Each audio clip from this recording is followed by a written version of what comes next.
Halo, Bwana Yesu asifiwe. Ninamfurahia Mungu siku ya leo kukutana na wewe tena kwenye Facebook, YouTube, Instagram, TikTok.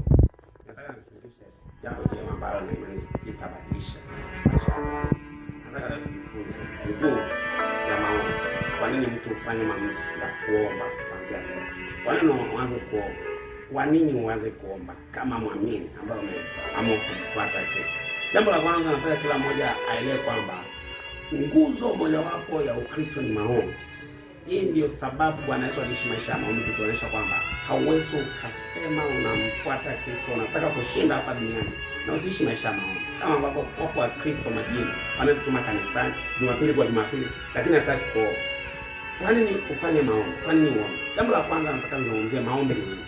Maombi ni mtu kuwasiliana na Mungu moja kwa moja. Maombi ni mawasiliano kati ya mtu na Mungu.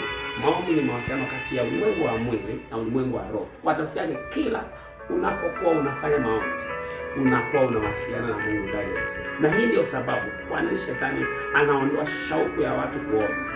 Kwa mtu zamani alikuwa anaomba, sasa hawezi akaomba.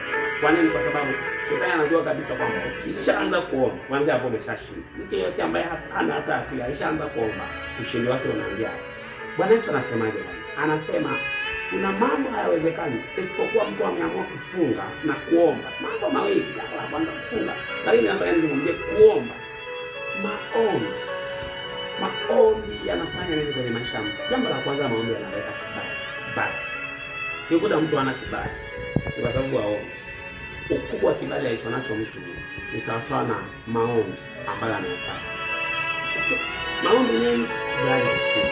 Maombi kidogo, kibali kidogo. Kibali kwenye biashara, kibali kwenye ndoa, kibali kwenye jamii, na kibali kwenye mambo mengi. Jambo la pili, maombi yanafanya nini? Maombi yanaondoa kila tabia watu wasiofaa kwenye maisha yao. Kila pando wasiolipanda Baba mbinguni natakiwa kuondoka. Kuna vitu ambavyo kwenye maisha yako vipo kwa sababu ya uombaji. Neno la Mungu linasema mjashindana kiasi cha kumwaga damu. Kumbe dhambi ni ya kushindana nayo. Tafsiri yake unashindana nao kwa namna gani? Sio kwa kupigana ngumi, kwa kuomba. Hauwezi kushinda dhambi ya uombaji. Kuna uhusiano kati ya kutokuomba na dhambi. Nionyeshe mtu ambaye haombi, nitakuonyesha mtu ambaye haombi. Nionyeshe mtu ambaye anaishi maisha ya dhambi, nitakuonyesha mtu ambaye haombi. Kwa tafsiri yake nitakuonyesha maombi. Kuondoa tabia zisizofaa kwenye maisha yanakutenga ndani ya dhambi. Maombi. Jambo la tatu, maombi yanafanya nini? Maombi yanaweza kubadilisha maisha ya mtu totally. Tunaangalia habari za mtu mmoja kwenye Biblia. Anaitwa Yabesi. Yabesi alikuwa anaishi maisha magumu ya taabu na shida. Lakini baada ya kugundua kwamba anaweza kaomba na Mungu akamtendea jambo, kuanzia hapo aliomba na maisha yake yakabadilika. Unapitia changamoto hizo, umeamua kumshirikisha Mungu. Umeamua kuwashirikisha wanadamu, badala ya kumshirikisha Mungu anaweza kufanya mambo kwa nini unajua. Kwa tafsiri yake, amua kwanza kuomba, mtu mzuri wa Mungu. Anza kuomba, acha uvivu. Napenda kulala sana. Na jambo la tatu, jambo la nne, maombi ni kuhusisha ulimwengu wa roho kuingilia mambo ya kimwili. Mungu ameweka sheria kwamba mbingu za Bwana, nchi amewapa wanadamu. Mungu ili afanye jambo lolote hapa duniani anahitaji mtu aombe. Ndio sasa nakupa siri iliyopo.